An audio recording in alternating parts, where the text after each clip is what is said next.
Good morning, Bacon Academy. Coming up on today's show, 3 missing people found dead in Connecticut, the Pope makes his final public address, and NASA faces massive budget cuts. All that and more now on the Bacon Academy Student News. Today is Wednesday, February 27th, 2013. I'm Bernie Dennler. And I'm Matt McAllister. On Tuesday, a Connecticut woman was found dead along with her 2 young grandchildren, hours after she picked them up from daycare.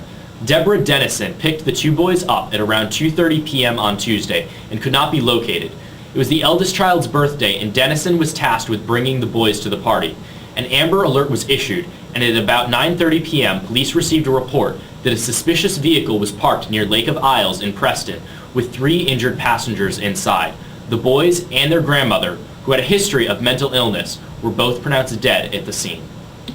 The Coast Guard yesterday suspended its search for 4 people, including 2 young children, who were believed to be missing after a distress call from what is said to be a sinking sailboat in the ocean south of San Francisco.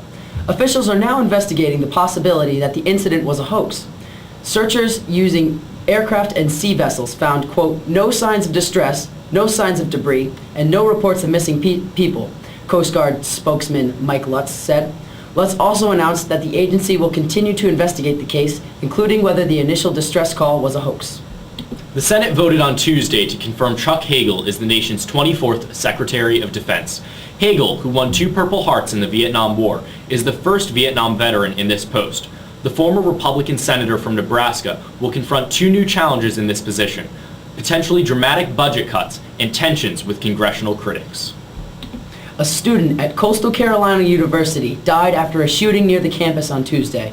Anthony Darnell Little, 19, a sophomore from Bentsville, was shot at a residence hall near the school's Conway, South Carolina campus. The search continues for the shooter. More than 200 businesses are urging the United States Supreme Court to legalize same-sex marriage. The companies, including Microsoft Corporation, Google Inc., Starbucks Corporation, and Amazon, want the Supreme Court to strike down a key provision of the Federal Defense of Marriage Act, or DOMA, that defines marriage as a union between a man and a woman.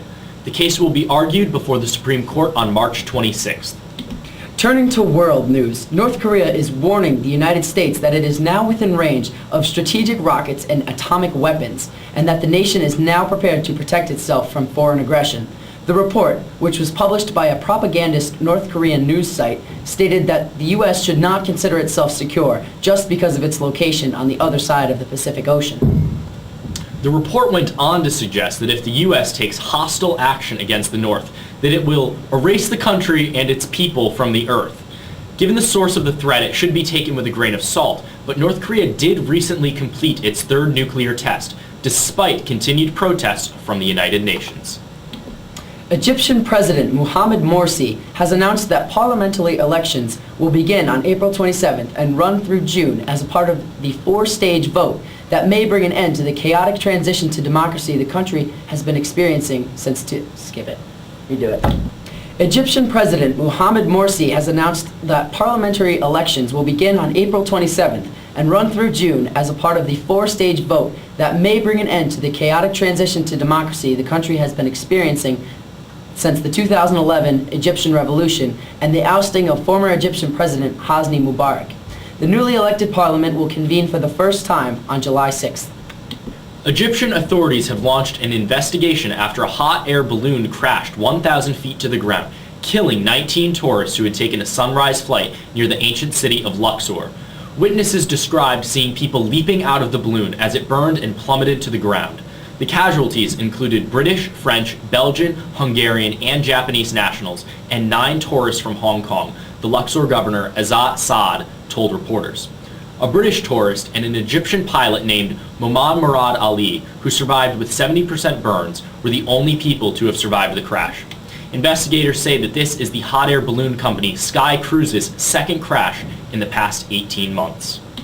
Pope Benedict XVI recalled moments of, quote, joy and light during his papacy, but also times of great difficulty in an emotional, final general audience in St. Peter's Square before retiring. An estimated 150,000 people jammed the piazza in Rome to bid Pope Benedict farewell at his last public address. Vatican officials say cardinals will begin meeting Monday to decide when to set the date for the conclave to elect the next pope.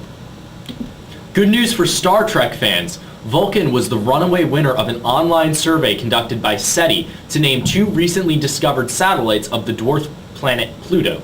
In the Star Trek universe, Vulcan is the home planet of the half-Vulcan, half-human character, Mr. Spock, played by Leonard Nimoy, and so-called Trekkies rallied online to bring Vulcan to its decisive victory in the online contest. Cerberus was the second-place finisher and is now a contender for the name of the second of the 2 satellites. However, SETI is not bound by the decision made by the online community. NASA is warning that it will face a nearly $900 million budget cut if the automatic spending cuts known as the sequester go into effect this Friday, March 1st. If the cuts are not stopped, NASA has stated that it will not be able to continue funding all of its planned and approved operations and will be forced to slow the development of commercially operated astronaut taxis, as well as delay and cancel space technology programs and postpone launches of smaller science missions. This could mean further delays to the development of the Orion spacecraft, developed to replace the Space Shuttle program, which ended last year, leaving U.S. astronauts without the ability to travel to and from ISS without assistance from other countries. That's all for today. Join us again tomorrow for more school, local, U.S., and world news. And remember, you can catch us online too at youtube.com/BA Student News. Could you tell me a little bit about what the theme of